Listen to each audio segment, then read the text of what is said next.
وَضُرِبَتْ عَلَيْهِمُ الذِّلَّةُ مار دی گئی ہے ان پر ذلت، المسکنات بے قدری ہے ان کی لوگوں کے دلوں کے اندر۔ آج بھی یہودی کہیں پر بھی ہے، لوگ اس کو کہتے ہیں اچھا یہ جیوش ہے، یہ یہودی ہے، یہ فلانا ہے۔ قرآن نے صحیح کہا ہے، یا اللہ اسرائیل تو بڑا تکڑا ہے، یا اللہ اس نے تو عربیوں کو ڈرا دھمکا کر رکھا ہے۔ اللہ کہتے ہیں اس کی ایک ہی وجہ ہو سکتی ہے، باؤ بغضب من اللہ، میرا غضب تو اس قوم پر آنا ہی آنا ہے، میرا قہر تو اس قوم پر ٹوٹنا ہی ٹوٹنا ہے۔ ہاں آگے انشاءاللہ چوتھے پارے میں یہ جملہ آئے گا، اگر یہ کہیں بچ بھی پائے، کہیں ٹھہر بھی گئے ہیں تو کسی اور قوم کی وجہ سے، کسی اور کی وجہ سے۔ آج دیکھو امریکہ ان کی سپورٹ میں میدان میں اترا ہوا ہے، آج اسرائیل کا سب سے بڑا سپورٹر بن کر وہ جو کرسچن ملک کہلانے والا تھا، اقبال نے کہا نا یہود کی جان جو ہے اس کے عیسائیوں کے ہاتھ کے اندر ہے، وہ بالکل ٹھیک کہہ گیا۔ آج پوری دنیا میں یہودی جہاں پر بھی ہے ذلت تو ہے، لیکن کوئی اور اس کا سپورٹ کرنے والا ہوگا تب یہ لوگ ٹھہر پائے، ورنہ قرآن غلط نہیں ہو سکتا نا۔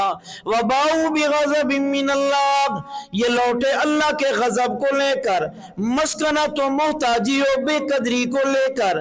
ذَلِكَ بِأَنَّهُمْ یہ سزا انہیں اس لیے ملی کہ یہ کانوا یکفرون بآیات اللہ، اللہ کی آیتوں کا انکار کرتے تھے۔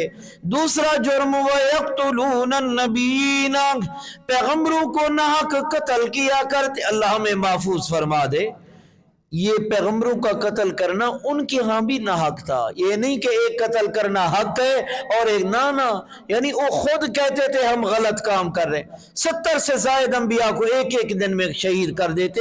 اللہ ہمیں محفوظ فرما دے۔ علماء کا قتل ہو یا انبیاء کا قتل ہو، یہ قوموں کے لیے زندگی کو تنگ کر دیتا ہے، قوموں سے سکون کو چھین لیا کرتا ہے۔ قتل ناحق تو ویسے ہی حرام ہے نا۔ وَيَقْتُلُونَ النَّبِيِّينَ بِغَيْرِ الْحَقِّ وہ نبیوں کو ناحق قتل کیا کرتے تھے۔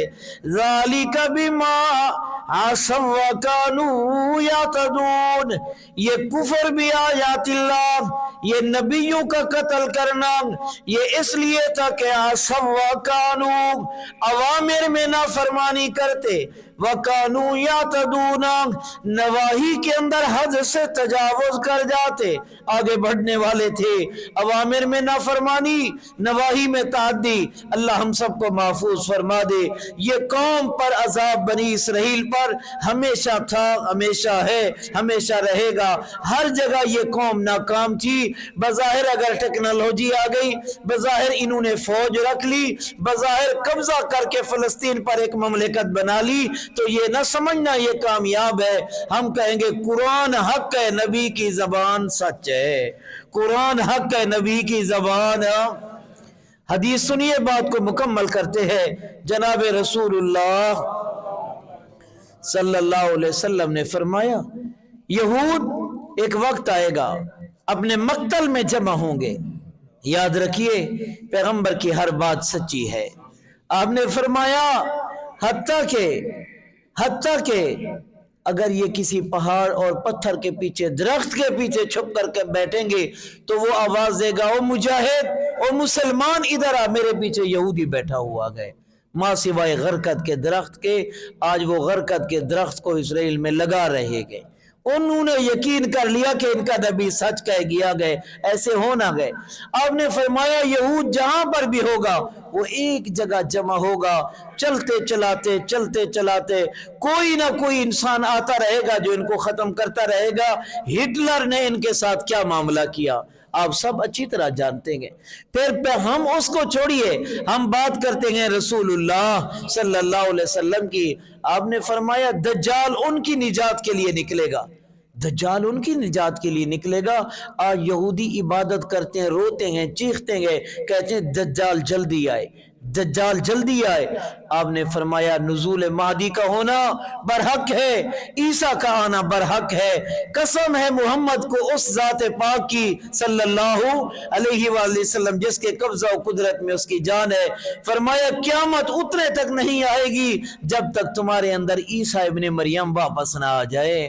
فرمایا نماز مغرب کا وقت ہوگا، ایک حدیث میں آیا عصر کی نماز اور مغرب کے درمیان وہ اتریں گے، دمشق کی جامع مسجد پر اتریں گے، پانی گر رہا ہوگا، مسلمان سیڑھی لگائیں گے، نماز کا وقت ہو چلا ہوگا، مہدی کہیں گے آپ نماز پڑھائیے، وہ فرمائیں گے نہیں، میں جب دنیا سے گیا تھا میں اس وقت کلمہ تھا لا الہ الا اللہ عیسیٰ روح اللہ، اب میں بھی کلمہ پڑھتا ہوں لا الہ الا اللہ محمد الرسول اللہ۔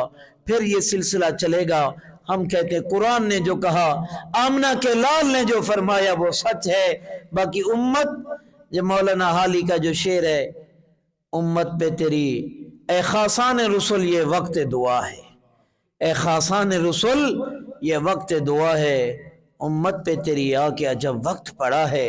یقین مانیے میں پچھلے 3-4 دن سے جب فلسطین کے حالات دیکھ رہا ہوں تو سو نہیں پایا، خدا کی قسم سو نہیں پایا، رات بھی میں دیر بھر تک جاگتا رہا۔ پھر ہم کیا کر سکتے ہیں؟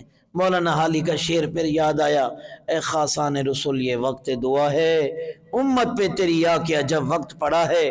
ان لوگوں کے حالات دیکھو، فلسطین تڑپ رہا ہے، عرب بے غیرتی کی نیند سو گیا، عرب دنیا کا حکمران جو ہے بے غیرتی کی نیند سو کے بڑا ہوا گئے، کوئی آواز لگانے والا نہیں ہے، وہاں لاشیں پانی میں تیر رہی ہیں، تدفین کرنے والے تھک گئے، کفن ختم ہو گیا ہے، کفن ختم ہو گیا، اب شاپر میں لپیٹ کر مردوں کو وہاں، اور ہم ہیں کہ پی ایس ایل کے مزے لے رہے ہیں، اور یہی کہ ایف سی والے لوگ اسرائیل کو سپورٹ کر رہے ہیں۔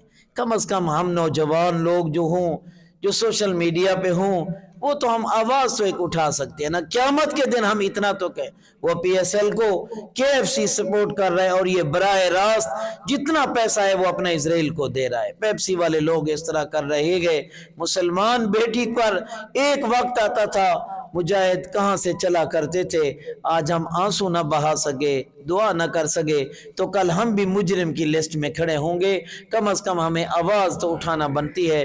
اللہ غزہ کے معصورین کی، فلسطین کے مظلومین کی، ان ماؤں بہنوں بیٹیوں کی نصرت اور مدد فرما دے۔ وآخر دعوانا ان الحمدللہ رب العالمین لا الہ الا اللہ محمد الرسول اللہ۔